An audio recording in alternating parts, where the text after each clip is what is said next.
लोग जो यहाँ पे इकट्ठा हुए हो किस लिए, ये किस लिए जो मीटिंग रखी गई है वो किस लिए है? ये हमारी तंजीम है बुनकर मजदूर विकास समिति। मेरा नाम डॉक्टर मोहम्मद नाजिम अंसारी है। मैं राष्ट्रीय उपाध्यक्ष का पद रखता हूँ। तो जो समस्याएं हमारे बुनकर समाज को आती हैं हथकरघा या बिजली कर्मचारी द्वारा, विभाग द्वारा, तो उस परेशानी को हम कैसे निजात हमारे लोगों को मिल जाएं, और जो अवैध वसूली की जा रही हमारे लोगों से कैसे हम लोगों को, अपने लोगों को बचाया जा सके, और अपने लोगों जो सामाजिक और राजनीतिक हिस्सेदारी से हमारा समाज वंचित है। मुसलमानों में 60 से 65% की आबादी रखने के बाद भी आज हमारे समाज को हक अधिकार नहीं मिल रहा है। तो इसी के लिए हम अपने समाज के द्वारा, अपने समाज के बीच में जा करके संगठन के द्वारा संघर्ष करने का काम कर रहे हैं, ताकि बड़े पैमाने पर हमारे लोग जुड़ें। क्योंकि अक्सरियत में शरों की ताकत है, जमहूरियत में जिसके जितने ज़्यादा शर हैं उसे उतनी ज़्यादा हिस्सेदारी मिलती है। शर तो हमारे हैं मगर इकट्ठे नहीं हैं। हमारा मिशन है कि हमारे लोग संगठित हों और संगठित होकर के अपने हक अधिकार को हासिल करने का काम करें। अवैध वसूली जो आप बता रहे थे वो किस चीज़ की अवैध वसूली होती है? अभी ऐसा जी, जैसे बिजली और जैसे सर्टिफिकेट का मामला है, बुनकर हथकरघा सर्टिफिकेट का, गवर्नमेंटल उसकी कोई फीस नहीं है, मगर कहीं 2000, कहीं 3000, कहीं 5000, इस तरीके से हमारे लोगों से उस सर्टिफिकेट के बनाने के नाम पर अवैध वसूली का काम किया जा रहा है पूरे उत्तर प्रदेश के अंदर। बिजली जो हमें छूट गवर्नमेंट दे रही है उसके हिसाब से हमें छूट, जो बीच में जो बिजली अधिकारी है वो झूठे क्लेम लगा करके, मुकदमे में लगा करके हमारे लोगों से झूठी अवैध वसूली करने का काम कर रहे हैं। सरकार की तरफ से कोई सुविधा?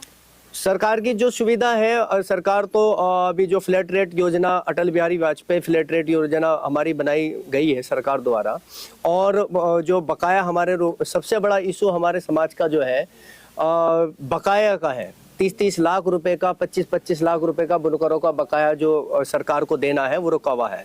अभी हमारी बात हुई थी हथकरघा जो डायरेक्टर साहब हैं और केपी वर्मा डेवलपमेंट कमिश्नर साहब, तो और कपड़ा मंत्री जी से, तो 1500 करोड़ रुपया सरकार दे चुकी है, मगर बिजली विभाग में अभी तक 1 रुपया भी पूरे उत्तर प्रदेश के बुनकरों का 1 रुपया भी माफ नहीं किया गया, उसमें खत्म नहीं किया गया है।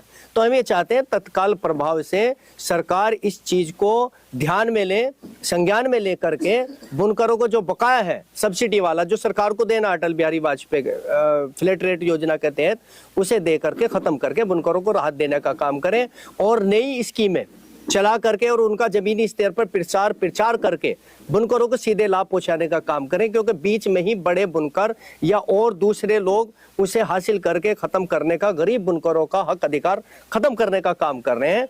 तो हमारा यही मिशन है कि इंशाल्लाह हम गांव-गांव में जा करके अपने लोगों को संगठित और जागरूक करके अपने लोगों को जगाने का काम कर रहे हैं। और हम सरकार से यही चाहते हैं कि सरकार बड़े पैमाने पर जो स्कीमें चला रही है उसका जमीनी स्तर पर सीधे गरीब बुनकरों को लाभ देने का काम किया जाए। आप इन चीजों के लिए किसी अधिकारी से मिले? जी हाँ, हम वालिद मोहतरम जो है कपड़ा मंत्री जी से मिलकर आए थे। अभी हमारी अनुसचिव साहब से भी बात हुई थी, और अभी हम पीछे एमडी साहब, बिजली विभाग एमडी मेरठ मिल के आए थे, डायरेक्टर साहब से भी मिले, और डायरेक्टर साहब कमर्शियल लखनऊ निधि सारंग जी हैं, उनसे हमारी कई मरतबा भी बात हो चुकी है। मगर अभी हमें लगता है कि बड़े पैमाने पे हमारे समाज को आंदोलन करने की जरूरत है, क्योंकि जो समाज संघर्ष नहीं करता उसे हक अधिकार नहीं मिलता। और मैं एक सीख देना चाहता हूं अपने लोगों को कि किसानों से सीख लेने की जरूरत है कि जैसे किसान, अगर उनकी कोई समस्या, कहीं भी दिक्कत परेशानी आती है, सारे के सारे लोग संगठित होकर के अपना हक अधिकार हासिल करने का काम करते हैं। उसी के नक्शे कदम पर चलते हुए हम भी अपने आप को संगठित करके अपने आप को मजबूत करने का काम करें। आज तक सभी राजनीतिक दलों ने बुनकरों को लूटने, खसोटने का और धोखा देने का काम किया है, और उसका सीधा उसका जो जिम्मेदार हम खुद बुनकर भी हैं, क्योंकि हम लोग संगठित नहीं हो पाते, हम अपने हक अधिकार सही तरीके से आवाज नहीं उठा पाते। क्योंकि जब तक बच्चा रोता नहीं, उसकी सगी माँ भी उसे दूध पिलाने का काम नहीं करती। इसीलिए हमें अपनी जिम्मेदारी को निभाते हुए इंशाअल्लाह संगठन पूरी ईमानदारी से, संगठन कौम की खिदमत का काम कर रहा है, और किसी भी राजनीतिक दल या किसी भी नेता से बिकने वाला आपका संगठन नहीं है। और ये आप देख चुके हैं, क्योंकि हम किसी के दिमाग में ये मुतालका हो कि आपके कांधों पे हम पैर रख के ऊपर किसी राजनीतिक दल में जाना चाहते हैं, ये आप देख चुके हैं। 2023 में 6 फरवरी को हमने नेहटोर के अंदर दानिश आजाद अंसारी राज्य मंत्री जी का प्रोग्राम किया, वो सफल प्रोग्राम हुआ। हमें बड़े बड़े बड़े लुभावने जो है लालच दिए गए, मगर हमने कौम को छोड़ा नहीं, इस कौम के साथ गद्दारी नहीं की है। और मैं आपके मीडिया के, आपके चैनल के माध्यम से अपने लोगों को मैसेज पहुंचा देना चाहता हूं कि इंशाअल्लाह ताला हम अपनी जान तो दे सकते हैं मगर कौम के साथ गद्दारी नहीं करेंगे। तो आप लोगों की भी जिम्मेदारी बनती है कि जैसे पूरी ईमानदारी सच्चाई के साथ हम आपकी हक अधिकार की लड़ाई लड़ने का काम कर रहे हैं, आप लोगों की भी जिम्मेदारी बनती है संगठन को मजबूत करने का काम करें। जैसे अभी हमने 2-3 महीने पहले, 3-4 महीने पहले केंद्रीय मंत्री रामदास अठावले जी के यहाँ बंगले पे प्रोग्राम किया, बहुत लोग इसमें मौजूद है। इस सभा के अंदर माननीय मंत्री जी खुद ये बोला कि उनकी उम्मीद से ज्यादा लोग वहां पे मौजूद थे, जो उनका परिसर था उससे भी बाहर लोग खड़े थे, उनके मीडिया कर्मी और उनके जो कार्यकर्ता वो सब ये कह रहे थे कि आज तक इतनी भीड़ नहीं पहुंची। माननीय मंत्री जी ने खुद ये बोला कि आज का दिन मैं कभी नहीं भूलूंगा।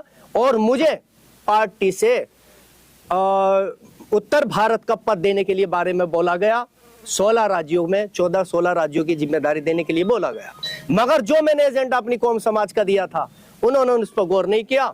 तो मुझे देर नहीं लगी वहां से छोड़ने की, क्योंकि मेरी राजनीति है कौम को आगे बढ़ाने की। मैं जब भी राजनीति में आया हूं कौम के दुख दर्द को समझ करके आया हूं और इंशाअल्लाह ताला मरते दम तक पूरी ईमानदारी से कौम की वफादारी के साथ कौम के लिए काम करता रहूं।